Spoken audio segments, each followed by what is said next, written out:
Chapters 693, 694, 695, 696। Chapter start. Chapter 693 fighting तो बस cultivation का एक पार्ट है। जमीन के नीचे अस गुफा में हवा, विजडम की सतरंगी रोशनी से भरी हुई थी। यहां एक छोटा सा मशरूम का जंगल यूजी रहा था। विजडम गू अस जंगल के बीचों बीच सबसे बड़े मशरूम के ऊपर आराम से लेटा हुआ था, बिल्कुल बेहरकत। फैंग युआन पास में ही बैठा था, विजडम की रोशनी का इस्तेमाल अपने डिडक्शंस के लिए कर रहा था। कुछ देर बाद उसने एक धुंधली हवा का सांस छोड़ा। दूसरी इमॉर्टल गू रेसिपी भी कंप्लीट हो गई। उसने अपने ग्रीन ग्रेप इमॉर्टल एसेंस को देखा। उसके पास शुरू से ही ज्यादा नहीं थे, बस कोई 20 के आसपास। डू 80% वाली रेमनेंट रेसिपीज को डिड्यूस करने के बाद उसके पास 11 बचे थे। तीसरी immortal gu remnant recipe 86% complete है। 11 green grape immortal essence beads काफी होने चाहिए।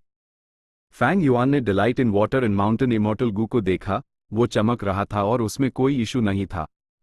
हे लुलन के ट्रिब्यूलेशन को कई दिन बीत चुके थे।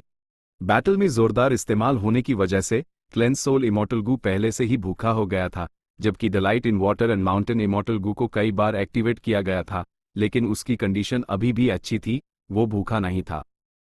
पहले तो फैंग युआन को अजीब लगा, लेकिन जब उसने अपने इमॉर्टल एपर्चर में मौजूद मो याओ की विल से पूछा, तब उससे बात समझ में आई। पता चला कि मो याओ की नकली विल को लगातार रिप्लेनिश करना पड़ता था। मो याओ के पास नकली विल पैदा करने के लिए कोई गू नहीं था। उसने कई गू वॉर्म्स का इस्तेमाल करके जॉयफुल विल को नकली विल में बदला था।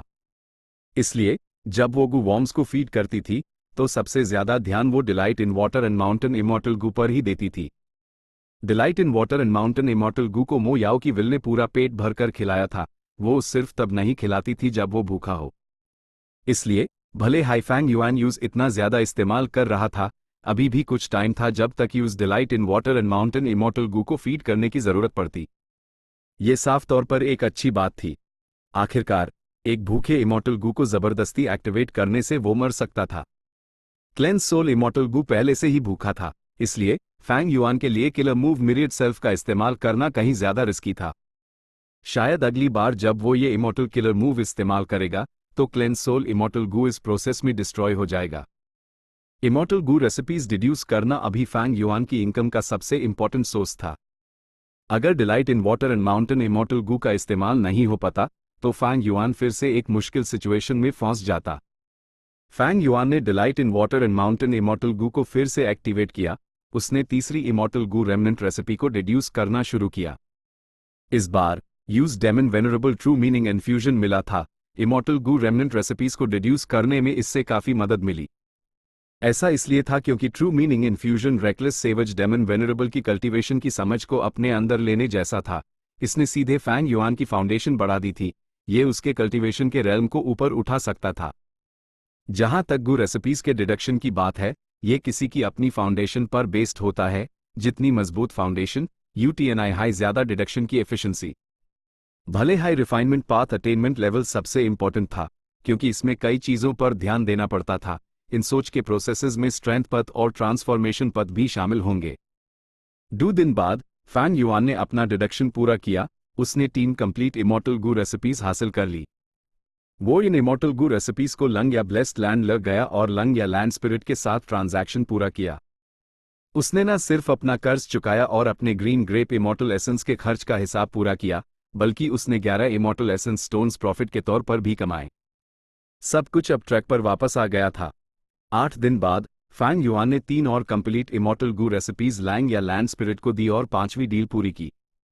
इस पॉइंट पर उसके पास 36 इमॉर्टल एसेंस स्टोन्स और 27 green grape immortal essence beads थे। फैंग युआन ने इसके बाद थोड़ी राहत की सांस ली। हे चेंग के साथ लड़ाई की वजह से वो लगभग लाल में चला गया था और उसकी फाइनेंस कलैप्स होने की धमकी दे रही थी। अर्थ के इकोनॉमिक टर्म के अनुसार उसने लगभग कैश फ्लो शॉर्टफॉल की सिचुएशन पैदा कर दी थी।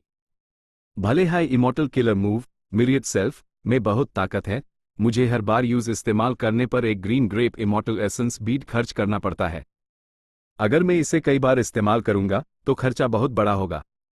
मुझे फ्यूचर में इसे इस्तेमाल करते वक्त सावधान रहना होगा, वरन ये मेरी फाइनेंस को एनवाई खत्म कर देगा और मुझे नुकसान पहुंचाएगा, भले ही मैं लड़ाई जीत जाऊं। फैंग युआन ने अपने मन में खुद को चेतावनी दी। जब गू इमॉर्टल्स कल्टिवेट करते हैं तो उन्हें कई पहलुओं पर गौर करना पड़ता है, सिर्फ लड़ाई में जीत पर नहीं। जैसे अर्थ पर लिू बंग और शियांग यू का एग्जाम्पल था। लिू बैंग शियांग यू को हारा नहीं पाता था, वो लड़ाइयां हारता था जबकि शियांग यू लड़ाइयां जीतेता था। लेकिन लिू बैंग इकोनॉमी मैनेज करने में माहिर था और उसके पास तगड़ा बैकिंग था। भले ही वो हर लड़ाई हारता था, उसके पास फिर से खड़ा होने का कैपिटल था, इसलिए वो हारने के बाद भी लड़ पाता था। शियांग यू दूसरी तरफ भले ही लड़ाइयां जीतेता था, उसके पास कोई बिजनेस नहीं था। जैसे जैसे वक्त गुजरा और वो और ज्यादा लड़ा, लिू बंग और उसके बीच का फर्क कम होता गया। आखिर में लिू बैंग ने एक लड़ाई जीती और वो पूरी जीत में बदल गई। जहां तक गू इमोर्टल्स के कल्टीवेशन की बात है, लॉजिक वही था। लड़ाइयां तो कल्टीवेशन का बस एक हिस्सा हैं। लड़ाइयों की जीत और हार ज्यादा इंपॉर्टेंट नहीं थी, इंपॉर्टेंट चीज थी उनके पीछे के फायदे। हर चीज के लिए आगे देखना पड़ता है, कोई भी शॉर्ट साइटेड नहीं हो सकता। भले हाई फैंग युआन ने ही चेंग और जू सोंगजी को बहुत तकलीफ दी, उसने बहुत ज्यादा green grape immortal essence invest किया था। इसके विपरीत ही चेंग और जू सोंगजी ने फैंग युआन के मुकाबले बहुत कम इमोर्टल एसेंस खर्च किया। फैंग युआन भी इस लड़ाई के बाद बैंकरप्ट हो गया, लेकिन ही चेंग और जू सोंगजी अच्छी हालत में थे। अगर फैंग युआन को उनसे अभी फिर से लड़ना पड़ता तो फैंग युआन की बैटल स्ट्रेंथ उनके मुकाबले जरूर कम होती। अगर वो कुछ और बार लड़ते तो जीतने वाला साफ पता चल जाता। हे चेंग के पास रैंक 6 इमोर्टल गू हाउस डार्क प्रिजन था, क्या वो उसके साथ पूरी ताकत से नहीं जा सकता था? बिल्कुल जा सकता था, लेकिन सिचुएशन ऐसी नहीं थी। जो लोग गू इमोर्टल्स बांध सकते हैं वो जोशीले गवार नहीं होते जो गर्म खून के होते हैं। वो हर लड़ाई के बाद अपने फायदे और नुकसान का हिसाब लगाते हैं। ऑफ कोर्स, अगर demon venerable true meaning infusion नहीं होता तो फैंग युआन इतना ग्रीन ग्रेप इमोर्टल एसेंस खर्च नहीं करता। अगर मैं अपना ग्रीन ग्रेप इमोर्टल एसेंस खत्म कर देता हूं तो main use immortal essence stone से रिप्लेस कर सकता हूं। लेकिन डेमन वेनरेबल ट्रू मीनिंग एक बेहद रेयर मौका है। अगर मैं धीरे धीरे और स्थिरता से कल्टिवेट करता तो मुझे इस स्टेज तक पहुंचने में कम से कम दशकों लग जाते। फैंग युआन अपने दिल में बहुत साफ था। जब फैंग युआन ने 2 और इमोर्टल गू रेमनेंट रेसिपीज पूरी की, ताई बाई यून शेंग आखिरकार स्नोई माउंटेन से वापस आ गया। तुमने सुपर ग्रेट ब्लेस्ड लैंड का माहौल नहीं देखा यार, यूएफएफ, मैंने यूज अपनी उनसे देखा है। 6700 स्क्वायर किलोमीटर से ज्यादा जमीन, ब्लेस्ड लैंड का टाइम फ्लो बाहर की दुनिया से 38 गुना ज्यादा है। उसमें बहुत वाइटैलिटी और ग्रेट पोटेंशियल है, मुझे उससे जलन हुए बिना नहीं रह सकी। मेरी मानो तो इस ट्रिब्यूलेशन की लड़ाई के बाद सबसे बड़ा विनर हे लू लैन हाई है। ताई बाई यून शेंग वापस आया और लगातार बोलने लगा, जबकि वो भी अंततः भर रहा था। हे लू लन के ट्रिब्यूलेशन के बाद उसने ताई बाई यून शेंग से सुपर ग्रेट ब्लेस्ड लैंड को रिपेयर करने के लिए कहा। इसलिए ताई बाई यून शेंग इतना लकी था कि वो लूलैन ब्लेस्ड लैंड में एंटर कर पाया। ये सच में एक ऊँट खोल देने वाला अनुभव था। एक सुपर ग्रेट ब्लेस्ड लैंड बिल्कुल वैसा ही होता है। आखिरकार 10 एक्सट्रीम फिजिक्स में से एक का इमॉर्टल बनना पतली बर्फ पर चलने जैसा है। ये एक मौत की सिचुएशन में जिंदा रहने की लड़ाई है। इसके मुकाबले मैं इस बात से ज्यादा चिंतित हूं कि ही लू लैन ने इस इमॉर्टल असेंशन के तीसरे स्टेप के दौरान कितने इमॉर्टल गू रिफाइन किए। फैंग युआन ने पूछा। उसका immortal aperture flying bear strength immortal gu का इस्तेमाल करके बनाया गया था। यह strength path immortal gu use Giant Sun की विल ने दिया था। फ्लाइंग बेयर स्ट्रेंथ गू अब उसका विटल गू है, लेकिन उसने अपने ओरिजिनल कोर गू सेल्फ स्ट्रेंथ गू को भी रैंक 6 तक बढ़ा दिया है। इन दोनों के अलावा यूज एक रैंक 6 स्ट्रेंथ ची गू भी मिला है। ताई बाई यू शेंग ने जवाब दिया। जब ताई बाई यून शेंग इमॉर्टल बना तो बची हुई हेवन एंड अर्थ की ने उसके डू immortal Gu man as before और लैंडस्केप एज बिफोर बनाए थे। क्या ही लूलैन की बची हुई हेवन एंड अर्थ ची ताई बाई यून शेंग से ज्यादा थी? ये कोई नहीं जानता था। लेकिन फैंग युआन जो जानता था वो ये था कि उसके पास काफी सारे स्मॉल फैमिली ची गूदर इन गू ने कुछ हद तक हेवन एंड अर्थ ची स्टोर कर रखी थी। फैंग युआन ने एनालाइज किया कि ही लूलन के पास क्या था, तो इस हिसाब से ही लूलन के पास कंफर्म 4 इमॉर्टल गू हैं। वो है फ्लाइंग बेयर स्ट्रेंथ गू, सेल्फ स्ट्रेंथ गू, स्ट्रेंथ ची गू और स्लेवरी इमॉर्टल गू। डाइवर्ट डिजास्टर गू ट्रिब्यूलेशन के दौरान डिस्ट्रॉय हो गया था, लेकिन भूलना मत उसने एक बार फ्लाइंग बेयर फैंटम को डिस्ट्रॉय किया था और उस दबाने के बाद फ्लाइंग बेयर फैंटम गू हासिल किया था। उसके बाद मेरा connection flying bear phantom immortal gu से टूट गया। मैं श्योर नहीं हूं कि ये गू फॉर्मलेस हैंड्स ने ले लिया या अभी भी उसके पास है। हे लूलैन की ताकत बहुत तेजी से बढ़ी, उसके पास कम से कम 4 इमॉर्टल गू दी और वो अब खुद एक गू इमॉर्टल थी। उसका फ्यूचर बेहद उज्जवल था। इसके अलावा उसके फेरी ली शन के साथ घने रिश्तेदार उसकी मदद मिलने के बाद उसने एक नए बने गु इमॉर्टल होने का शुरुआती दौर स्किप कर दिया।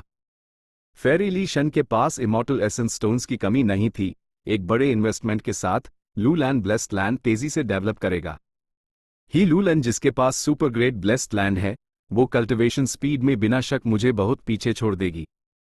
मेरे पास एक हाई ग्रेड ब्लेस्ड लैंड है, दूसरे गु इमॉर्टल्स के मुकाबले ये भी एक बड़ा एडवांटेज है, लेकिन ही लूलन ऐसी है जैसे किसी ने पंख लगा लिए हो और उड़ रही हो। भले ही हमने उसके साथ अलायंस बनाया है, अलायंस आखिरकार खत्म हो जाएगा। टाइम लिमिट के बाद हमें सावधान रहना होगा। फेरी ली शन का नेटवर्क बहुत बड़ा है, जबकि ही लूलैन एक जबरदस्त इंसान है। ताई बाई यून शेंग की आवाज में चिंता थी।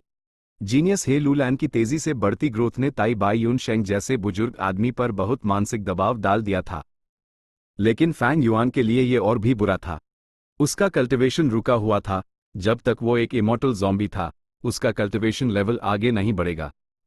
जब तक ही चेंग जिंदा है और मा होंगयो का मामला सॉल्व नहीं हो जाता, हमारे पास ही लूलन के साथ कोऑपरेट करने का आधार होगा।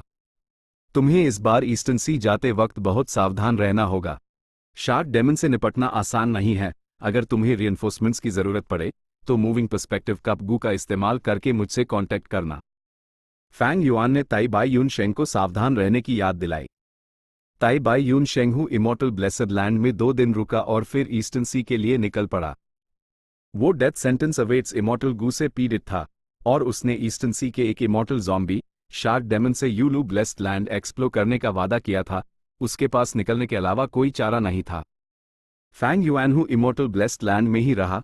उसने इमॉर्टल एसेंस स्टोन्स कमाने के लिए गू रेसिपीज डिड्यूस की, जबकि इमॉर्टल गू को खिलाने के इंपॉर्टेंट मामले को भी प्रायोरिटी दी। जब उसने 6ठी डील पूरी की तो उसके पास 7 से ज्यादा इमॉर्टल एसेंस स्टोन्स थे। उसके वुमेन्स हार्ट और कनेक्ट लक कमजोरी के निशान दिखा रहे थे। वो साफ तौर पर भूखे थे।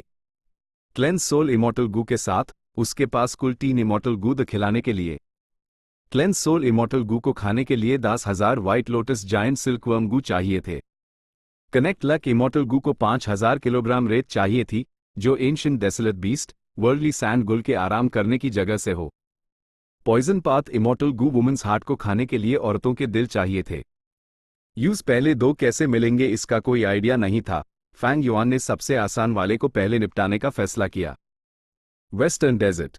रेत के टीले लगातार एक दूसरे से जुड़े हुए थे, जो एक विशाल और चौड़ा जमीनी इलाका बना रहे थे। सूरज आसमान में ऊंचा था, हवा सूखी और गर्म थी। ऐसा लग रहा था जैसे इस मौसम में इंसान पक जाएगा। एक बड़ा कारवां आगे बढ़ रहा था। ऊंटों की घंटियां बज रही थी और गाड़ियों की आवाजें लगातार सुनाई दे रही थी। साथ चल रहे गू मास्टर्स हर तरह के गू वॉर्म्स का इस्तेमाल कर रहे थे, कुछ टेम्परेचर कम करने के लिए, कुछ हवाएं बुलाने के लिए, कुछ ताज़ा पानी बनाने के लिए और कुछ रास्ता दिखाने के लिए। ये कौन है? कारवां का लीडर चिल्लाया। कारवां के सामने एक भयानक कैनावर खड़ा था। ये कैनावर 6 मीटर लंबा था, उसकी मसल्स फूली हुई और शरीर भारी था। उसके 8 हाथ, हरा चेहरा और न्यूकीले दांत तक खून जैसे लाली। एक नज़र में ही लोगों के दिल से हम गए और उन्हें एक अनजाना दबाव महसूस हुआ। कारवां में हड़कंप मच गया। डू रैंक 5, 17 रैंक 4, 40 से ऊपर रैंक 3। ये काफी बड़ी संख्या है। एक खुरदुरी आवाज कैनावर के मुंह से सुनाई दी। सर, आप कौन हो सकते हैं? मेन मो क्लैन के कारवां का लीडर हूं, मो यान। कारवां में से एक रैंक 5 गु मास्टर ने अपने हाथ जोड़े और घबरा कर पूछा। फैंग युआन बेरहमी से हंसा। उसके 8 कैनावरी पंजे फौरन खुल गए। सुपर इन्फ्लुएंस मो क्लैन का नाम उस रोक नहीं सका। वो एक शैतानी देवता का अवतार लग रहा था। कारवां में घुस गया और खून और मांस का तूफान ला दिया। चीखना, चिल्लाना, रोना, गिड़गिड़ाना, ये सारी आवाजें आपस में उलझ गई। कुछ देर बाद वो शांत हो गई। चैप्टर 694 एक नर्म निगाह। तकरीबन 10 मिनट बाद आखिरकार कत्ल-ए-आम खत्म हुआ। नाक में खून की भारी महक आ रही थी। पीली रेत लाशों से भरी पड़ी थी। फैंग युआन लाशों के बीच में खड़ा था। उसने वुमेन्स हार्ट इमॉर्टल गू को बुलाया।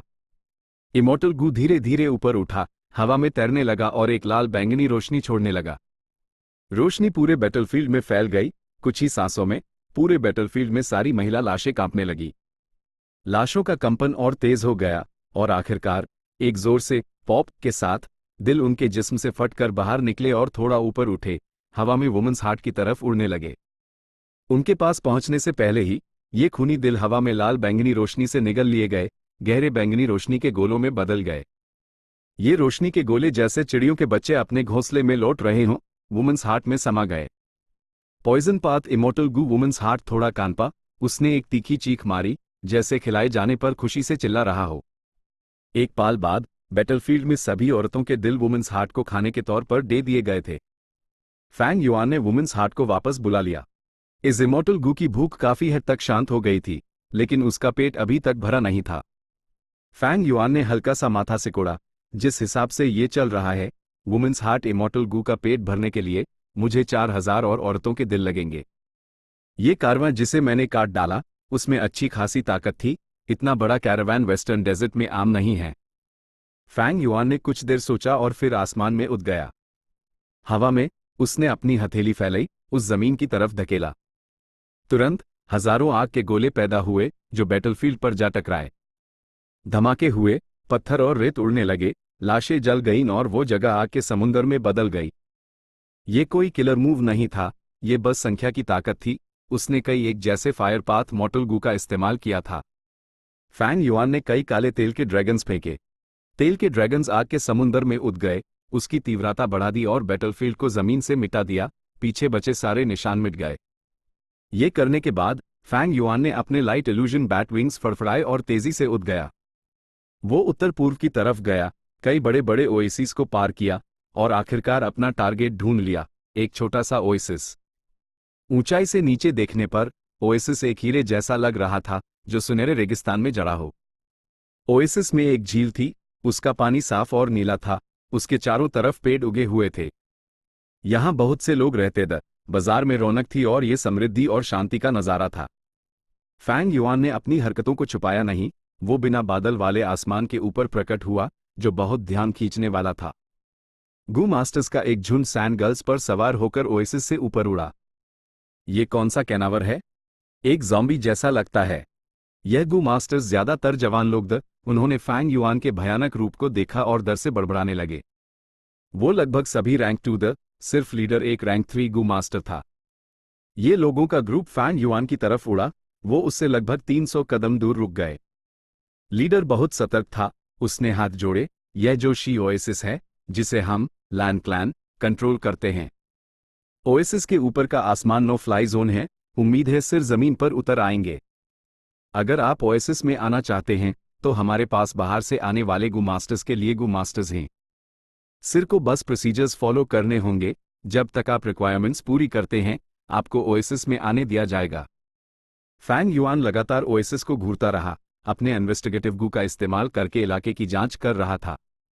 वो ये पता लगाने की कोशिश कर रहा था कि इस ओएसिस में कोई गू इमोर्टल तो नहीं छिपा है, क्योंकि सिर्फ गू इमोर्टल्स हाई उसके लिए खतरा बन सकते थे। नॉर्मल हालत में इतने छोटे ओएसिस में कोई मजबूत फोर्स नहीं होगी, यहां गू इमोर्टल्स नहीं होने चाहिए। अगर होते तो उन्होंने इस ओएसिस को पहले ही बड़ा या मॉडिफाई कर दिया होता। लीडर के बोलने के बाद उसने देखा कि फैंग युआन बिल्कुल बेहरकत था। उसने माथा सिकोड़कर ठंडे लहजे में कहा, सिर ने मेरी बात सुनी? ओएसिस के ऊपर का आसमान नो फ्लाई जोन है, यह वेस्टर्न डेजर्ट का आम ज्ञान है। सर का लन क्लैन के ऊपर उड़ना एक उकसावा माना जा सकता है। मैं उम्मीद करता हूं कि सिर अभी लैंड करे, वरन हमें दोष मत दीजिएगा कि बम। लीडर के अपनी बात पूरी करने से पहले ही फैंग युआन ने उंगली से एक झटका दिया और एक रैंक 5 लेवल का अटैक उसकी तरफ भेजे दिया। रैंक 3 लीडर रिएक्ट नहीं कर पाया, वो टुकड़े टुकड़े हो गया, उसकी लाश हर तरफ बिखर गई। हाँ, लॉर्ड एल्डर। दूसरे रैंक 2 गू मास्टर्स एक पैल के झटके के बाद तेजी से चिल्लाए। इस पैल उनके दिलों में बेपनाह डर भर गया। ऊंचा और शक्तिशाली लॉर्ड एल्डर रिएक्ट करने का मौका भी नहीं मिला और एक ही हमले में मारा गया। यह हमला इतना अचानक था कि रैंक 2 गू मास्टर्स ठीक से देख भी नहीं पाए कि उनके लीडर को किस चीज ने मारा। लॉर्ड एल्डर मर गए, उन्हें एक ही झटके में मार दिया गया। जल्दी भागो, ये बंदा हमारे बस का नहीं है। दुश्मन का हमला, दुश्मन का हमला। रैंक 2 गू मास्टर्स चिल्लाए, वो हवा में बिखर गए, ओएसिस की तरफ उड़ने लगे। फैंग युआन ने ठंडा सा नाक सिकोड़ा, उसने अपने हाथ हिलाए। बम बम बम। लगातार धमाकों के साथ ये रैंक 2 गू मास्टर्स बिना किसी अपवाद के मांस के टुकड़ों में बदल गए। जिन सैंड गर्ल्स पर वो बैठे थी उन्हें भी नहीं छोड़ा गया। ओएसिस में एक जोर का सायरन बजा। हवा में जो कुछ भी हुआ था वो पेट्रोलिंग गू मास्टर्स ने देख लिया था। फैंग युआन ने ऊपर से रोप से नीचे देखा। मौत से घबराकर भागते हुए लोगों को देखकर फालता फूलता बाजार अफरा तफरी में बदल गया था। बड़ी संख्या में मोर्टल गू मास्टर्स इमारतों से बाहर निकले। उन्होंने आसमान की तरफ मुंह किया, फैंग युआन को गहरी दुश्मनी से देखते हुए। मॉर्टल्स सच में कीड़ों की तरह हैं। फैंग युआन ने गहरी सांस ली। उसने फिर हेयर आर्मर बुलाया और अपने लाइट इल्यूजन बैट विंग्स फड़फड़ाए। एक टूटे तारे की तरह ओएसिस की तरफ उड़ गया। वो आ गया। अस पर हमला करो। सावधान, सामने वाला बहुत स्ट्रांग है। वो कम से कम रैंक 4 गू मास्टर है। हो सकता है वो रैंक 5 हो। तो क्या हुआ अगर वो स्ट्रांग है? वो अकेला है, उस पर हमला करो। ओएसिस में लन क्लैन के गू मास्टर्स गुस्से से चिल्लाए। उन्होंने रंगीन हमलों की झड़ी लगा दी।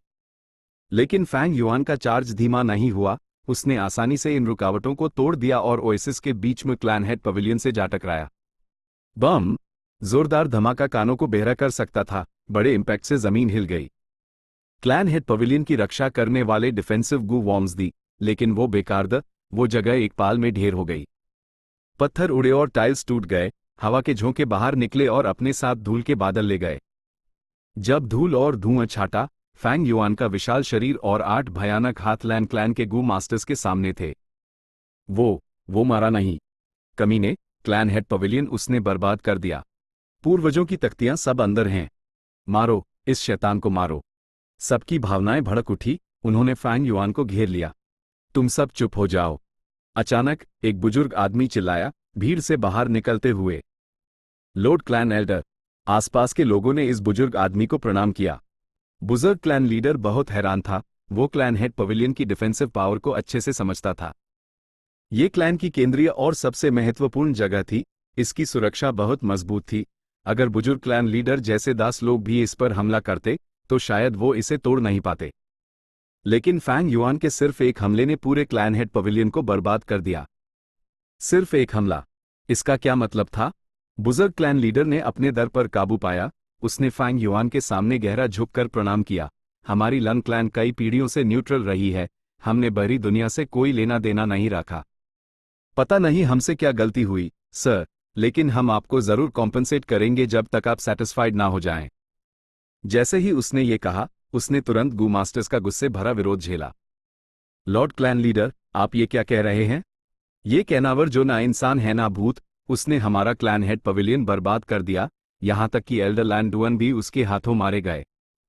क्लैन लीडर, हमारे लन क्लैन में कोई काया नहीं है। सामने वाला पहले ही इतना अत्याचार कर रहा है। हमें उस टुकड़े टुकड़े कर देना चाहिए ताकि हमारे दिल की नफरत शांत हो। ही। फैंग युआन ठंड से हंसा। उसकी आवाज खुरदुरी थी। सभी ने उसकी आवाज सुनकर माथा सिकोड़ लिया। यहां कोई है जो सिचुएशन को समझना जानता है।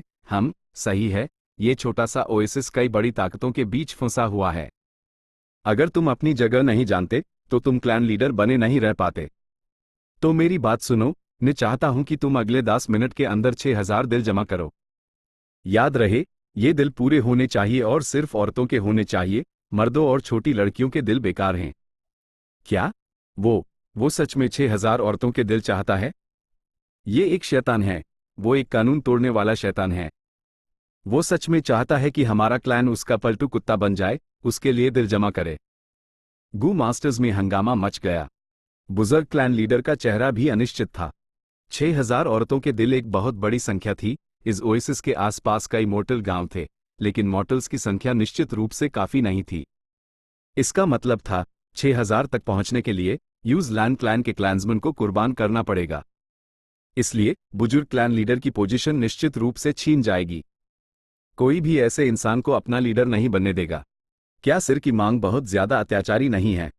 उफ, स्वर्ग सभी जीवित प्राणियों का ख्याल रखता है। दिन दहाड़े कोई ऐसे घिनौने काम कैसे कर सकता है?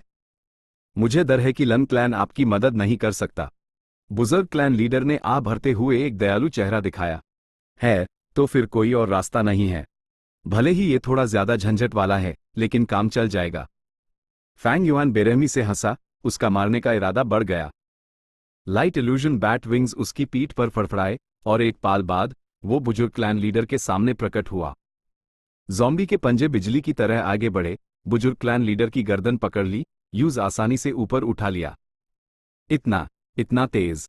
बुजुर्ग क्लैन लीडर का चेहरा पीला पड़ गया, उसके चेहरे पर खून का निशान तक नहीं था। वो पूरी तरह से हैरान था, कैसे वो एक पाल में दूसरे के हाथों पकड़ा गया? कहीं ऐसा तो नहीं कि वो मोर्टल नहीं बल्कि एक गू इमोर्टल है?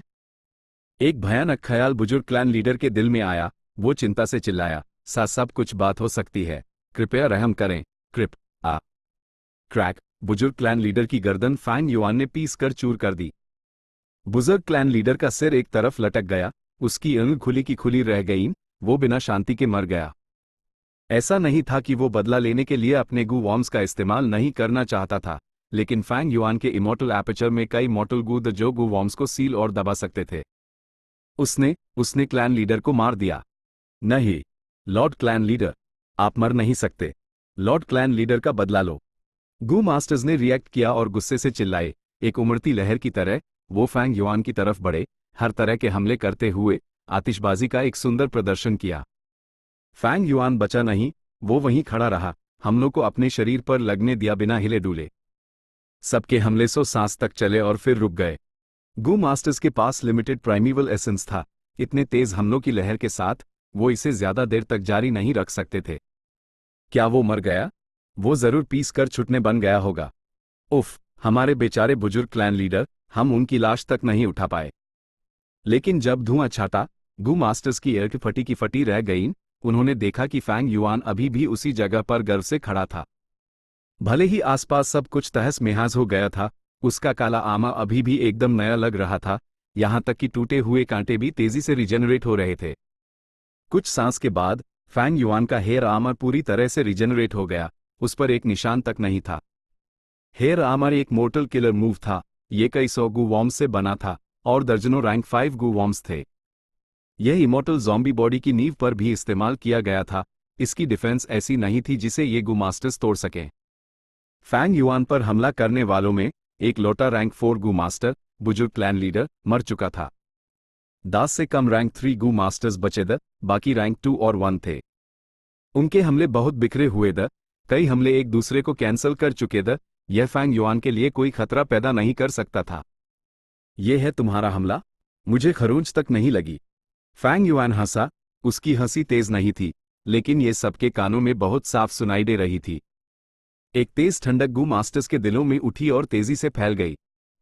भले ही मौसम इतना गर्म था, उन्हें लगा जैसे वो एक बर्फीले गद्दे में हैं। तुम क्या हो? सब कांप रहे थे, उनके दिल दहशत से भरे हुए थे। कैनावर, ये एक कैनावर है, कोई चिल्लाया, उसने अपना होश खो दिया था। भागो, जल्दी भागो। उनका हौसला टूटकर चूर हो चुका था, एक इंसान के भागने से पूरे ग्रुप का कॉलेप्स शुरू हो गया। फैंग युआन हैरान नहीं था, क्लैन लीडर मर चुका था, उनके पास सहारा लेने के लिए कुछ नहीं था। साथ ही उसने जानबूझकर हमले सहे, यह इन मॉर्टल्स का हौसला तोड़ने के लिए था। स्वूश! फैंग युआन ने शैतानी मुस्कान दी, उसने एक महिला गू मास्टर का पीछा किया। महिला गू मास्टर का शरीर जम गया, उसने यूएस भयानक पंजे को देखा जो उसकी पीठ से घुसकर उसकी छाती से बाहर निकला था। जैसे ही भयानक पंजा बाहर निकला, उसका दिल छीन लिया गया। एल्डर लैंड शिन भी मर गई, भागो। आसपास के गू मास्टर्स ने ये देखा और उनके होश उड़ गए, वो और भी तेजी से भागे। फैंग युआन ने एक हाथ हिलाया और बड़ी संख्या में आग के गोले निकले, इमारतें गिरने लगी और आग लग गई। एक और हाथ हिलाने से हवा में हवा के ब्लेड नाचने लगे, अपने रास्ते में सब कुछ काटते हुए पीछे बड़ी संख्या में कटे हुए लाशें छोड़ गए।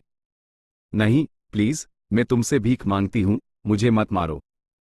ये एक आम मोर्टल औरत थी जिसका चेहरा नाजुक और शरीर सुंदर था, उसने अपने शरीर को अच्छे से बनाए रखा था, वो किसी गू मास्टर की पत्नी या दासी होनी चाहिए। बम! फैंग युआन ने उंगली से झटका दिया और मोर्टल औरत का सिर एक तरबूज की तरह फट गया, उसकी बिना सिर की लाश जमीन पर गिर गई। फैंग युआन इस लाश के पास से गुजरा, जैसे ही उसकी नीचे लटकती हथेली खुली, औरत का दिल जिस्म से फटकर बाहर निकल गया, जिसे फैंग युआन ने पकड़ लिया। वुमेन्स हार्ट ने खुशी से चीख मारी, वो फैंग युआन के कंधे पर रुक गया, लाल बैंगनी रोशनी में चमक रहा था। चाहे वो फैंग युआन के हाथ में दिल हो या आसपास की लाशें, जब तक वो शर्तें पूरी करती थी, बैंगनी रोशनी उन्हें निगल लेती और वो वुमेन्स हार्ट द्वारा अब्जॉर्ब कर ली जाती। फैंग युआन तेजी से चला, वो जहां भी गया, कत्ल ए आम हुआ। ये एक दर्दनाक चीखों से भरा रास्ता था, खून की नदियां बह रही थी। क्लेंस सोल इमोर्टल गू भूखा था, मिरियड सेल्फ का इस्तेमाल करना बहुत रिस्की था, और इमॉर्टल एसेंस की बहुत बर्बादी थी। आईसी ड्रिल स्टारडस्ट का इस्तेमाल नहीं किया जा सकता था क्योंकि स्टारलाइट लम लगातार फटेता था। ये मोर्टल लाशों को पूरी तरह से पीस देता, यहां तक कि दिलों को भी नहीं छोड़ता। फैंग युआन सिर्फ मोर्टल गू का इस्तेमाल कर रहा था, उसने कोई किलर मूव इस्तेमाल नहीं किया, ये बस बड़ी संख्या में गू वॉर्म्स थे। लेकिन इसके बावजूद मारने की एफिशिएंसी कम नहीं थी। वेस्टर्न डेजर्ट दूसरे 4 रीजन से अलग था। फैंग युआन ने ये जगह जानबूझकर चुनी थी। ये एक विशाल रेगिस्तान था और ओएसिस द्वीपों जैसे थे। अगर कोई मोर्टल ओएसिस से भाग भी जाता तो वो दूर नहीं जा पाता। वेस्टर्न डेजर्ट एक ऐसी जगह थी जहां तक नजर जाती थी सब साफ दिखता था। रेगिस्तान क्षितिज तक फैला हुआ था। फैंग युआन के लिए उनका पीछा करना आसान था। इस बार मैं तुम्हें पेट भरकर खाने दूंगा, छोटू। फैंग युआन खून के तालाब में चला, अपने कंधे पर बैठे वुमेन्स हार्ट इमॉर्टल गू को देखते हुए। उसकी निगाहें बेहद नरम थीं। चैप्टर 695 मुर्दा सैंड गर्ल का अंडा। ढलते सूरज की रोशनी झूठी ओएसिस पर पड़ रही थी। आम दिनों की रौनक की जगह आज घने धुएं और आग ने ले ली थी। पहले की शांति का कुछ भी नहीं बचा था। इमारतें गिर चुकी थी, मलबे के ढेर में बदल चुकी थी। इन मलबों में सड़कों पर, झील के किनारे, पेड़ों के नीचे खून के तालाब जुड़े हुए थे और लाशें जमीन पर पड़ी थी। Fang Yuan clan head pavilion वापस गया। टूटे हुए कंक्रीट के ढेर पर खड़ा होकर उसने पॉइजन पाथ इमॉर्टल गू वुमेन्स हार्ट को अपने इमॉर्टल एपर्चर में वापस रख लिया। लंबी देर तक कत्ल करने के बाद आखिरकार उसने वुमेन्स हार्ट का पेट भर दिया था। वुमेन्स हार्ट रिफाइनमेंट और नर्चरिंग दोनों को मिलता था। अगर वो उस और खिलाता तो वुमेन्स हार्ट रिफाइनमेंट स्टेज में चला जाता। जितनी ज्यादा औरतों के दिल वो खाता, जहर उतना ही मजबूत होता। लेकिन फैंग युआन का इस वक्त गू रिफाइन करने का कोई इरादा नहीं था। उसकी ताकत से मॉर्टल्स को मारना जानवरों को मारने जैसा था, लेकिन इतने सारे मॉर्टल्स के साथ उसने इस पर आधा दिन बिता दिया। इसके अलावा वुमेन्स हार्ट एक कंज्यूमेबल इमॉर्टल गू था। चाहे वो कितना भी मजबूत हो, एक बार इस्तेमाल के बाद वो खत्म हो जाता। इसमें इन्वेस्ट करने के प्रॉस्पेक्ट्स ज्यादा अच्छे नहीं थे, जब तक कि फैंग युआन के पास वुमेन्स हार्ट का इमॉर्टल गू रेसिपी ना हो। क्लैन हेड पवेलियन के मलबे पर खड़ा होकर फैंग युआन ने अपने इमॉर्टल एपर्चर में कई सौ गू वॉर्म्स एक्टिवेट किए, इलाके की अच्छे से तलाशी ली। दो सांस के बाद फैंग युआन को आखिरकार एक जमींदोज रास्ता मिल गया। वो रास्ते की तरफ चला। उसके बड़े पैरों ने जमीन को रौंद कर तोड़ दिया, रास्ते को उजागर कर दिया। ये रास्ता एक नॉर्मल इंसान को अंदर जाने देता, लेकिन फैंग युआन के लिए ये बहुत छोटा था। फैंग युआन ने जोर लगाकर इस रास्ते को तोड़ दिया। कई सौ कदम चलने के बाद जगह आखिरकार इतनी चौड़ी हो गई कि फैंग युआन कमर झुककर चल सके। एक बड़ा पत्थर का दरवाजा फैंग युआन के सामने आया। दरवाजे के ऊपर शब्द खोदे हुए, द क्लैन के खजाने का महत्वपूर्ण इलाका, बिना विशेष अनुमति के लोगों का प्रवेश वर्जित है। फैंग युआन ने नाक सिकोड़ी। उसने पत्थर के दरवाजे को तोड़ दिया और सैकड़ों सुनहरे रोशनी के ब्लेड ने फैंग युआन पर हमला किया। एक जोर का अलार्म बजा। ये साफ तौर पर चोरों से बचने का लन क्लैन का तरीका था। लेकिन अफसोस की बात थी कि फैंग युआन के हेयर आर्मर का एक कांटा तक नहीं टूटा। फैंग युआन पत्थर के दरवाजे में घुसा, प्राइमीवल स्टोन्स का ढेर देखकर। फैंग युआन ने मोटा मोटा अंदाजा लगाया कि वहां कम से कम 1 लाख थे। अगर फैंग युआन अभी भी एक मोर्टल होता तो यह प्राइमीवल स्टोन्स एक बहुत बड़ी दौलत होती। लेकिन अब जबकि वो एक इमोर्टल था जिसके पास अनंत प्राइमीवल एसेंस था, यूज प्राइमीवल स्टोन्स की लगभग कोई जरूरत नहीं थी। लेकिन उसने फिर भी इन प्राइमीवल स्टोन्स को अपने इमोर्टल एपर्चर में रख लिया। ये बस चलते चलते किया गया एक काम था। जल्द ही उसने एक दूसरा पत्थर का दरवाजा तोड़ा और अंदर घुस गया। उसने बड़ी मात्रा में गू रिफाइनमेंट मटेरियल्स देखे, उन्हें क्लासिफाई करके यहां रखा गया था। ये सब आम मटेरियल्स थे। भले हाई फैंग युआन को भी इनकी जरूरत थी, यह मटेरियल्स ज्यादा मात्रा में नहीं थे। जब फैंग युआन सच में कुछ रिफाइन करना चाहेगा तो उस बहुत सारे मटेरियल्स की जरूरत पड़ेगी। उस अभी भी गू इमॉर्टल से बल्क में खरीदना पड़ेगा। लेकिन ये कुछ ना होने से बेहतर था। फैंग युआन खाली हाथ नहीं जाता। उसने सब कुछ अपने इमॉर्टल एपर्चर में भेजे दिया।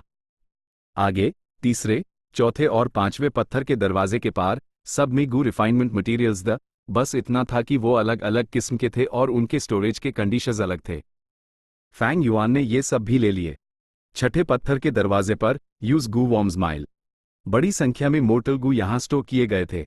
यह लैन क्लैन का गू वर्म खजाना था, उनके पूरे क्लैन की नींव। फैंग युआन ने अन सबको ले लिया। अपनी भरपूर यादों और बड़े अनुभव के साथ वो इन सभी गू वॉर्म्स को जानता था। वो उसके लिए जरूरी नहीं थे। लेकिन मोर्टल गू मास्टर्स के लिए ये सब कीमती गू वॉर्म्स थे। उनके बीच रैंक 4 और 5 गू वॉर्म्स भी थे। एक मिलने से इंसान की जिंदगी बदल सकती थी, उनका पूरा फ्यूचर पलट सकता था। जैसे कि लिकर वर्म जो फैंग युआन को किंग माओ माउंटेन पर मिला था, बोन फ्लैश यूनिटी गू जो बाइगू माउंटेन पर मिला था, और ऑल आउट एफर्ट गू जो शांगक्लैन सिटी में मिला था। 3 गू वर्म खजाने द और 5 प्राइमेवल स्टोन खजाने। इसके अलावा खजानों के अंदर छुपे खजाने द गुप्त तहखाने जो फैंग युआन की नजर से नहीं बच सके। कुछ तहखाने लूटे हुए द यहां गू मास्टर की लाशें थी और लड़ाई के निशान थे। साफ था, जब फैंग युआन मॉर्टल्स को काट रहा था, कुछ लालची गू मास्टर्स को पता चल गया था कि क्लैन खत्म हो चुका है और वो यहां घुस आए, जो भी रिसोर्सेस मिल सके उस लेने की कोशिश कर रहे थे। वो यहां लड़ा और जो खजाने उन्हें मिल सके ले गए, जबकि कुछ लोग तहखानों की रक्षा कर रहे गू वॉर्म से मारे गए। फैंग युआन इन तहखानों से गुजरा, मुख्य रास्ते पर जमीन के अंदर गहराई में चलता गया। रास्ते में उसने और भी गू मास्टर की लाशें देखी और सैंड गुल की लाशें भी थी। यह सैंड गर्ल्स सीगल्स और ऑस्ट्रिचेस का मिश्रण लगते थे। उनके बड़े पैरों में बड़ी मसल्स थी, लेकिन उनके बड़े पंख भी थे और वो आसमान में उड़ सकते थे। सैंड गर्ल्स रेगिस्तान में तेजी से दौड़ सकते थे, जबकि आसमान में उड़कर लोगों को भी ले जा सकते थे। वो सिर्फ घास खाते और साफ पानी पीते द उन्हें पालना आसान था।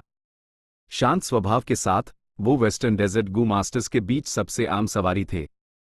एक हाई प्रॉब्लम थी, सैंड गर्ल्स की प्रजनन क्षमता बहुत कम थी। 10 में से 3 से 4 सैंड गुल के अंडे ही आमतौर पर फूटे थे और स्वस्थ सैंड गर्ल्स में बदलते थे। हालांकि इज़लैंड क्लैन ने बहुत सारे सैंड गर्ल्स पाले द उसी लेवल की दूसरी फोर्सेस से कहीं ज्यादा। जब फैंग युआन ने क्लैन को काटा, उसने कई सैंड गर्ल्स को मार दिया। उसने अंदाजा लगाया कि लन क्लैन के पास सैंड गर्ल्स की प्रजनन क्षमता बढ़ाने की कोई गुप्त तकनीक हो सकती है। अगर ऐसा है, तो पूरे लन क्लैन में यही एक चीज थी जो फैंग युआन को थोड़ा बहुत इंटरेस्ट दे सकती थी। फैंग युआन कुछ हजार कदम और चला, उसने और गू मास्टर की लाशें देखी। आखिरकार एक जगह पर उसने बड़ी संख्या में गू मास्टर की लाशें और सैंड गुल की लाशें देखी। लगता है कि जो लोग यहां अंदर आए दी उनका सामना सैंड गर्ल्स की रुकावट से हुआ, वो सब यहां मारे गए। उन्होंने यहां आने का रिस्क लिया, साफ है कोई बड़ा फायदा है जो उन्हें खींच रहा था। फैंग युआन ने एनालाइज किया। Squawk squawk squawk. कुछ 100 कदम और चलने के बाद फैंग युआन पर सैंड गर्ल्स की एक लहर ने हमला किया।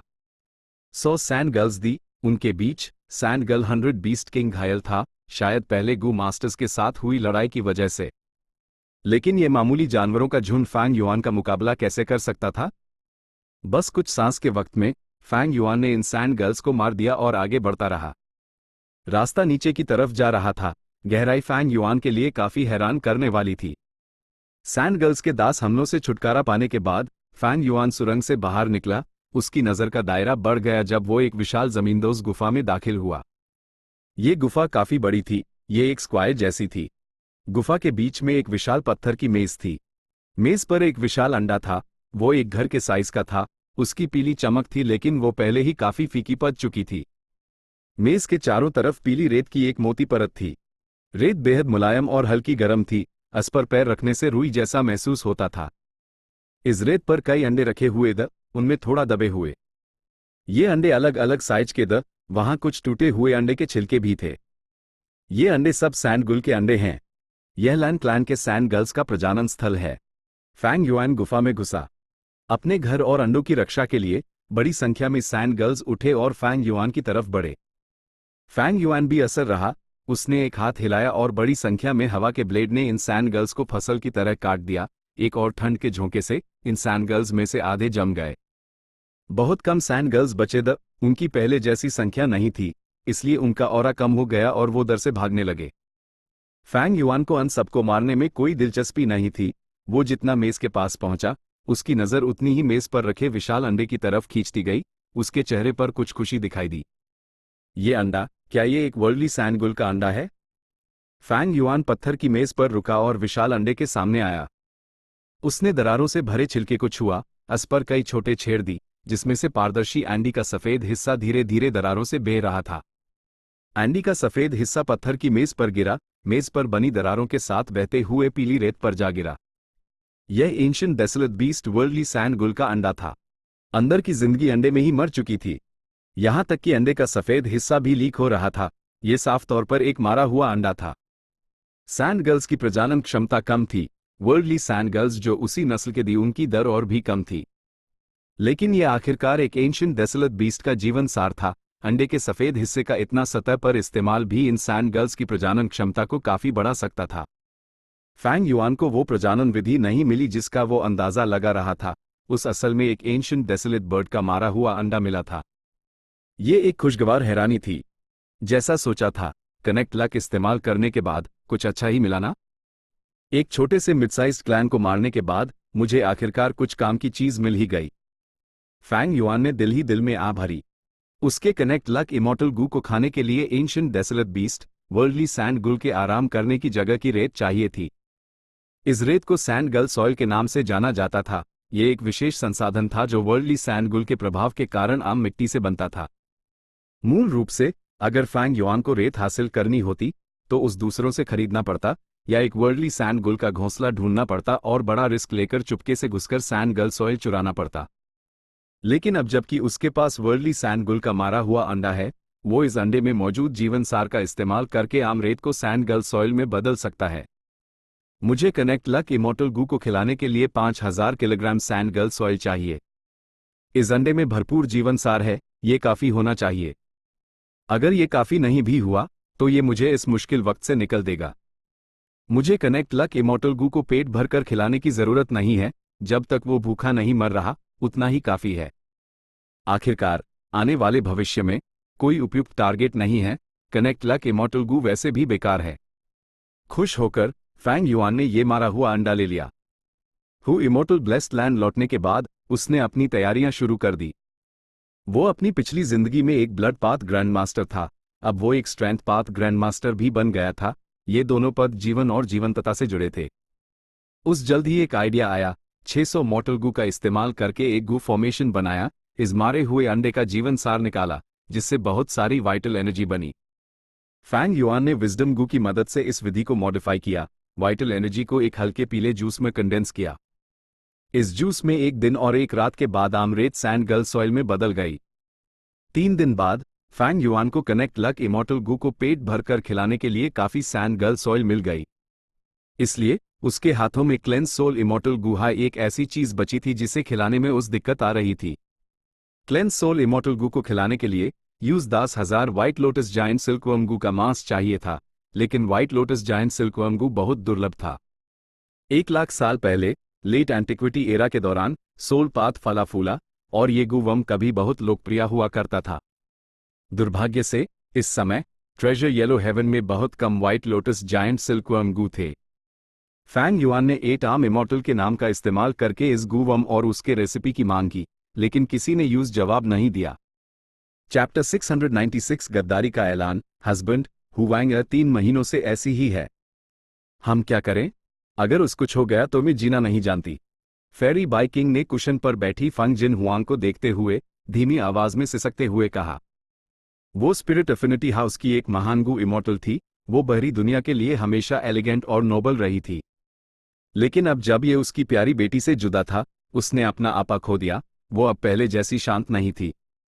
लेकिन उसके सामने फंग जिन हुआंग कुशन पर बैठी थी, अपने अपचर को पॉलिश करने की मुद्रा में। उसने एक फिनिक्स मुकुट पहना था, उसकी ऊँगली तिरछी थी और उसके माथे के बीच एक छोटा सा लाल जन्म का निशान था। उसका रूप उसकी माँ फेरी बाई किंग की कोमल सुंदरता और उसके पिता फंग जिउगे की वीरता का मिश्रण था। उसकी शख्सियत में गरिमा थी, फिर भी एक अद्वितीय निडर सुंदरता थी। उसकी क्षमता अद्भुत थी, उसकी प्रतिभा जबरदस्त थी। उसने 10 महान प्राची सेक्ट्स में अपनी उम्र के सभी लोगों को दबा दिया था। अगर फैंग युआन ने उसका मौका बर्बाद न किया होता तो फंग जिन हुआंग अब तक हु इमॉर्टल ब्लेस्ड लैंड की मालिक बन चुकी होती। उसकी त्वचा बर्फ जैसी गोरी थी, उसकी अर्न बैन थी, वो धीरे धीरे सांस ले रही थी जैसे सो रही हो। लगभग 3 महीने पहले फंग जिन हुआंग हमेशा की तरह ध्यान कर रही थी, अपने अपचर का पोषण कर रही थी। लेकिन इस आम कल्टिवेशन सेशन के दौरान एक हादसा हुआ। वो तब से बेहोश हो गई और कोई भी उस किसी भी तरह से जागा नहीं सका। जब से उन्हें फंग जिन हुआंग की अजीब हालत के बारे में पता चला, फंग जिउगे और बाई किंग अपनी बेटी को बचाने के तरीके सोच रहे थे, लेकिन कोई प्रगति नहीं हुई थी। उन्होंने स्पिरिट अफिनिटी हाउस के सुप्रीम एल्डर्स से पूछा। उन्होंने हर तरह के तरीके आजमाए, लेकिन सब बेकार था। हस्बैंड, क्या आपको लगता है कि हमारी हुवांग्रा हमेशा सोई रहेगी? क्या वो कभी उठेगी और हमें दोबारा देखेगी? फेरी बाई किंग ने इस भयानक किस्मत के बारे में सोचा और दुख से भर आए। फंग जिउगे ने आह भरी। उसने अपनी प्यारी पत्नी को गले लगाने के लिए बाहें फैलाई, यूं सांत्वना देते हुए कहा, किंगर, चिंता मत करो। क्या फर्स्ट सुप्रीम एल्डर ने नहीं कहा था? हमारी बेटी ने ड्रीम विंग्स इमॉर्टल गू का इस्तेमाल करने का असली तरीका खोज लिया है, इसलिए वो एक छिपे हुए क्षेत्र में पहुंच गई है। उसकी पूरी आत्मा एक ऐसे रहस्यमय क्षेत्र में प्रवेश कर चुकी है जिसके बारे में हम नहीं जानते। उसने अपनी जान नहीं खोई है और अभी भी जिंदा और ठीक है। हमें उस पर विश्वास करना चाहिए, हो सकता है ये उसके लिए एक अनोखा मौका हो। भले हाई फंग जिउगे और बाई किंग ने फंग जिन हुआंग को नहीं जगाया, उनकी कोशिशें बेकार नहीं थी। उन्हें पहले ही पता चल चुका था कि फंग जिन हुआंग के कोमा का कारण ड्रीम विंग्स इमॉर्टल गू था। फेरी बाई किंग अपने पति के सहारे उसके चौड़ी और मजबूत छाती पर आराम करने लगी। उस थोड़ी राहत महसूस हुई जब उसने कहा, जब हुआंग 3 साल की थी, ड्रीम विंग्स इमॉर्टल गू खुद उसके पास आया था। मैं तब से ही बेचैन रहती हूँ। हमने ये इमॉर्टल गू पहले कभी नहीं देखा। स्पिरिट अफिनिटी हाउस के सभी रिकॉर्ड्स में ढूंढने के बाद भी इसके बारे में कोई जानकारी नहीं थी। हमारे टेस्ट्स में इस गू का प्रभाव आत्मा को खर्च करके सुंदर पंख बनाना था। लेकिन अब लगता है ड्रीम विंग्स इमॉर्टल गू का असली इफेक्ट ये नहीं है। फंग जिउगे ने सर हिलाया, सहमत होते हुए, तुम्हारा एनालिसिस बहुत अक्लमंदी का है। जब गू मास्टर्स गू का पोषण, इस्तेमाल और रिफाइन करते हैं, अगर वो एक अनजान गू वर्म का सामना कर रहे हैं, तो वो गू का इस्तेमाल करते समय नई खोजें करते हैं। आखिरकार गू वर्म के बारे में सब कुछ समझ जाते हैं। यहां तक कि मशहूर गू वॉर्म्स के लिए भी उनके अंदर हमेशा नए राज छिपे होते हैं। जब गू इमॉर्टल्स और गू मास्टर्स को कीमती अनुभव मिलता है, तो वो यूज एक महत्वपूर्ण राज की तरह रखते हैं ताकि दूसरे उनकी जानकारी के बारे में ना जान सकें। जब हुआंग जागेगी, मुझे यकीन है कि उस बहुत फायदा होगा। वो ड्रीम विंग्स इमॉर्टल गू का इस्तेमाल करने का असली तरीका सीखेगी। जब मैं इस बार नॉर्दर्न प्लेन्स जाऊंगा, हमारे परिवार को तुम पर निर्भर रहना पड़ेगा। जैसे हाई हुआंग जागे, मुझे तुरंत इन्फॉर्म करना। सेंट्रल कॉन्टिनेंट के दास महान प्राची सेक्स ने अनागिनत सालों से साजिश रची थी। उन्होंने बहुत समय और मेहनत लगाई, मैनपावर और रिसोर्सेज खर्च किए, सावधानी से प्लानिंग और इंतजाम किए, तब जाकर 88 ट्रू यांग बिल्डिंग में कुछ प्रगति हुई।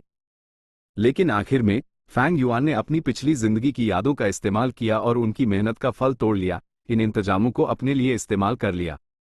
आखिर में इंपीरियल कोर्ट ब्लेस्ड लैंड बर्बाद हो गया और 88 ट्रू यांग बिल्डिंग ढह गई। ये जानकारी सेंट्रल कॉन्टिनेंट के दास महान प्राची सेक्स के लिए एक बड़ा भयानक सपना था, जिन्होंने इसकी इतने लंबे समय से प्लानिंग की थी। इस प्लान के लीडर स्पिरिट अफिनिटी हाउस पर सभी अलग अलग फोर्सेस का दबाव था, ना सिर्फ दूसरे नो सेक्ट से, बल्कि स्पिरिट अफिनिटी हाउस के अंदर से भी। 88 ट्रू यांग बिल्डिंग के खिलाफ साजिश फेरी मो याओ द्वारा छोड़ी गई जानकारी से शुरू हुई थी। इतने सालों से हमारा सेक्ट रास्ता दिखा रहा है और सबसे महत्वपूर्ण तरीके अपने पास रखे हुए हैं। एफ्लैट, जब इतना बड़ा बदलाव हुआ है, हमें ना सिर्फ शक साफ करना है, बल्कि सच की जांच भी करनी है। हमारे सेक्ट में सबसे मजबूत बैटल स्ट्रेंथ वाले व्यक्ति होने के नाते, भले हाई मैं अपनी बेटी के पास रहना चाहता हूं, सभी दूसरे एल्डर्स ने इस बात पर सहमति जताई है कि मैं इसकी जांच करने जाऊंगा। फंग जिउगे ने आह भरी। हस्बैंड, आपको इस नॉर्दर्न प्लेन्स की यात्रा के दौरान सावधान रहना होगा। अगर कुछ गलत हो तो भागने को अपनी प्रायोरिटी बनाना। आखिरकार वहां सेंट्रल कॉन्टिनेंट जैसा नहीं होगा, वहां आपकी मदद के लिए कोई बैकअप नहीं होगा।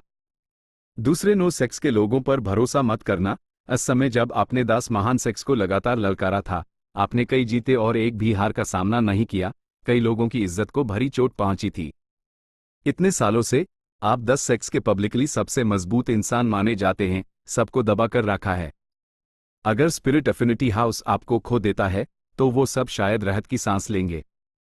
चिंता मत करो, तुम्हारे और हमारी बेटी के लिए मैं सावधान रहूंगा। फंग जिउगे ने फेरी बाई किंग के गालों को छुआ और उसके होली पर हल्का सा चूमा। जब उनके होठ अलग हुए, उसने एक rank 5 letter sending green bird gu निकला। ये हु इमॉर्टल ब्लेस्ड लैंड से एक खत है। अस बदमाश फैंग युआन ने हुआंग का चैलेंज स्वीकार कर लिया है। फंग जिउगे ने कहा, वो जब से हुआंग पैदा हुई है, उसने सिर्फ इस फैंग युआन के हाथों हार का सामना किया है। हुआंग के लौटने के बाद वो इतनी गुस्से में थी और बदला लेना चाहती थी। मैंने आपसे यूज एक चैलेंज लेटर भेजने के लिए कहा था, लेकिन उसने जवाब नहीं दिया। सोचना भी मत कि उसने अब जवाब दिया है। उसका क्या इरादा है? फेरी बाई किंग पर फैंग युआन का गहरा प्रभाव था। फंग जियोगे की नज़र टिक गई। जब से हुआंग रहारी है, हमने इस लड़के की अच्छे से जांच की है। उसके पीछे काफी बैकिंग है, उसके पीछे एक रहस्यमय ताकत है। उसने सच में सभी दास महान प्राची सेक्स की ईम के सामने who immortal blessed land CH हिन की हिम्मत की। लेकिन इमोर्टल क्रेन सेक्ट के इन होशियार लोगों ने उस अपना ही मान लिया, जिस वजह से हम कोई मूव नहीं कर पाए। इस तरह इमोर्टल क्रेन सेक्ट हम बाकी नो सेक्स को एक्सक्लूड करके हु इमोर्टल ब्लेस्ड लैंड को अपने लिए क्लेम कर सकता है। अगर मैं होती तो मैं भी यही करती, फेरी बाई किंग ने कहा। सेंट्रल कॉन्टिनेंट के टाइम के हिसाब से 1 साल से ज्यादा हो गया है। इस दौरान नॉर्दर्न प्लेन्स का ट्रू यांग बिल्डिंग भी ढह गया है। हंसी की बात यह है कि इमोर्टल क्रेन सेक्ट अभी तक सफल नहीं हुआ है। हु इमोर्टल ब्लेस्ड लैंड अभी भी US बदमाश के हाथों में है। क्या मजाक है? फंग जियोगे ने तुच्छता से हंसा। हम ऐसा नहीं कह सकते। इस 1 साल के दौरान इमोर्टल क्रेन सेक्ट ने पहले ancient desolate beast spirit rhino को पकड़ने में बहुत मेहनत की, फिर उनके सेक्ट के कई गू इमोर्टल्स रीइंकार्नेशन बैटलफील्ड में शामिल द, और अब उनके कंट्रोल में ग्रेट हेवनली स्वॉर्ड सेक्ट भी आज़ादी हासिल करने की कोशिश कर रहा है। इमोर्टल क्रेन सेक्ट के पास बहुत सारे काम हैं। साथ ही हमारे नो सेक्स द्वारा सच जानने के बाद उन पर चुपके से दबाव डालना, उन्हें हु इमोर्टल ब्लेस्ड लैंड पर जोर जबरदस्ती से हमला करने से रोकना, इन सभी कारणों से हु इमोर्टल ब्लेस्ड लैंड अब तक नहीं गिरा है, फेरी बाई किंग ने कहा। फंग जियोगे ने सर हिलाया। फैंग युआन के पीछे की ताकत रहस्य में लिपटी हुई है, हम उनके बारे में अभी तक ज्यादा नहीं जानते। कल इमोर्टल क्रेन सेक्ट ने सार्वजनिक रूप से घोषणा की कि फैंग युआन ने हु इमोर्टल ब्लेस्ड लैंड हासिल करने के बाद उनसे गद्दारी की है, वो अब सेक्ट का गद्दार है। ये साफ है कि उनकी नर्म रणनीतियों का कोई असर नहीं हुआ। फ्लैट ऐसा लगता है कि इमोर्टल क्रेन सेक्ट इस दौरान हु इमोर्टल ब्लेस्ड लैंड से जबरदस्ती निपटने जा रहा है। HMPH, मैं देखना चाहता हूं कि ये कौन सी ताकत है जो हमारे दास महान सेक्स से टक्कर ले सकती है। फेरी बाई किंग की नजर चमकी, उस कुछ समझ आ गया था। मेन इस फैंग युआन का इरादा समझ गई। वो इमोर्टल क्रेन सेक्ट का सदस्य नहीं है, लगता है उस पता था कि इमोर्टल क्रेन सेक्ट उससे निपटने जा रहा है। इसलिए उसने ये खत भेजा, बाहरी दुनिया से इंटरैक्ट करने के लिए, ताकि वो स्पिरिट एफिनिटी हाउस का इस्तेमाल करके इमोर्टल क्रेन सेक्ट का विरोध कर सके। लेकिन अब इमोर्टल क्रेन सेक्ट के पास हमला करने का एक आम कारण है, क्योंकि Fang Yuan immortal crane sect का गद्दार है। Immortal crane sect Hu immortal blessed land पर न्यायपूर्ण तरीके से हमला कर सकता है, जबकि हम दखल नहीं दे सकते। फेरी बाई किंग ने हार मानने से इनकार किया। क्या हमारे पास दखल देने का कोई तरीका नहीं है? अगर इमोर्टल क्रेन सेक्ट को डांगहे माउंटेन मिल गया, तो मुझे डर है कि उनके सेक्ट की नींव बहुत मजबूत हो जाएगी। न्यायपूर्ण सेक्स होने के नाते हमारे पास नियम है जिनका पालन करना है। आखिरकार सेंट्रल कॉन्टिनेंट में कई और सेक्ट्स हैं जो हमें देख रहे हैं। अगर दास महान सेक्स स्थापित प्रथाओं को तोड़ेंगे, तो क्या हम अभी भी अपने पक्ष वालों को कमांड कर पाएंगे? भले ही इमोर्टल क्रेन सेक्ट ने शुरुआत में दूसरे नो सेक्स को धोखा दिया, उन्हें कुछ समय के लिए विश्वास दिलाया गया था, क्योंकि इमोर्टल क्रेन सेक्ट के पास फैंग झेंग था जिसे एक परफेक्ट बहाने के तौर पर इस्तेमाल किया जा सकता था। जबकि इमोर्टल क्रेन सेक्ट का प्लान काम कर गया, हमें उन्हें मानना पड़ा। कम से कम इस बार हम दखल नहीं दे सकते। लेकिन अगर immortal crane sect Hu immortal blessed land को लेने में फेल हो जाता है, तो हमारे नो सेक्स के पास हमला करने का कारण होगा। आखिरकार अभी सबको इस सिचुएशन के बारे में पता है, लेकिन नियम और इज्जत के कारण हम सब अनजान होने का नाटक कर रहे हैं। अगर इमोर्टल क्रेन सेक्ट फेल हो जाता है, तो कोई भी उन्हें हु इमोर्टल ब्लेस्ड लैंड को अकेले लेने नहीं देगा, फंग जियोगे ने आगे कहा। उसने रुकने से पहले कहा, नॉर्दर्न प्लेन्स जाने से पहले मैं अपना वंस ओन वे गू इमोर्टल क्रेन सेक्ट को इस्तेमाल के लिए देने की प्लानिंग कर रहा हूं।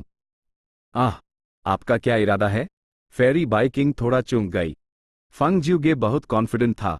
हमें फैंग युआन की ताकत के बारे में नहीं पता, क्या वो हु इमोर्टल ब्लेस्ड लैंड की रक्षा कर सकता है, ये एक अनजान फैक्टर है। अगर वो इमोर्टल क्रेन सेक्ट को हारा देता है, तो 10 महान सेक्ट्स इस ब्लेस्ड लैंड को बांटने के लिए एक साथ हमला करेंगे। लेकिन अगर इमोर्टल क्रेन सेक्ट जीत जाता है, तो हम मेरे वंस ओन वे गू को एक कारण के तौर पर इस्तेमाल करके डांगहे माउंटेन से कुछ फायदा उठा सकते हैं। Hu immortal blessed land, Danghe palace. मुझे सेक्ट का गद्दार घोषित करना, इसका मतलब है कि इमोर्टल क्रेन सेक्ट बहुत जल्द हु इमोर्टल ब्लेस्ड लैंड पर हमला करेगा। फैंग युआन ने अपने हाथों में रिपोर्ट को एक भारी मन से देखा। क्लेंस सोल इमोर्टल गू को अभी तक खाना नहीं मिलाया गया था। ऐसी परिस्थितियों में immortal killer move myriad self का इस्तेमाल करना बेहद जोखिम भरा था। अगर उसकी किस्मत खराब हुई तो वो हमेशा के लिए क्लेंस सोल इमोर्टल गू को खो सकता है। इस तरह मिरियड सेल्फ के बिना फैंग युआन अपना सबसे बड़ा ट्रम्प कार्ड खो देगा। इमोर्टल क्रेन सेक्ट ने पहले ही घोषणा कर दी कि मैं एक गद्दार हूं, लेकिन उन्होंने हमला नहीं किया। वो साफ तौर पर अभी इंतजार कर रहे हैं, मेरे पीछे की ताकत को एक मूव करने के लिए उकसा रहे हैं ताकि वो उससे लड़ सकें। ये सच में 10 महान सेक्ट्स में से एक का अंदाज और आत्मविश्वास है। फैंग युआन ने थोड़ा सोचा और जान गया कि इमोर्टल क्रेन सेक्ट का हमला इस बार बहुत शक्तिशाली होगा। उसके लिए अब सबसे जरूरी बात थी व्हाइट लोटस जायंट सिल्कवर्म गू को ढूंढना, ताकि क्लेंस सोल इमोर्टल गू का पेट भरा जा सके। साथ ही यूज फंड जमा करने की जरूरत थी और पर्याप्त ग्रीन ग्रेप इमोर्टल एसेंस तैयार करना था। अधिकतर इमोर्टल गू को एक्टिवेट करने के लिए इमोर्टल एसेंस की जरूरत होती है। बिना इमोर्टल एसेंस के, चाहे उसके पास कितने भी इमोर्टल गू हों, वो उनकी क्षमताओं का इस्तेमाल नहीं कर सकता था। युद्ध का क्या मतलब है? पैसा। इस दुनिया में गू इमोर्टल्स क्यों लड़ते हैं? इमोर्टल एसेंस स्टोन्स के लिए। ये सब इमोर्टल एसेंस स्टोन्स के बारे में था। उफ, ये काफी बड़ी समस्या है। मेरे फंड्स जो अभी अभी रिकवर हुए हैं, अनपढ़ फिर से भरी चोट पड़ने वाली है। 2 लगातार लड़ाइयां मेरी पहले से ही कमजोर फाइनेंस को पूरी तरह तबाह कर देंगी। Chapter and.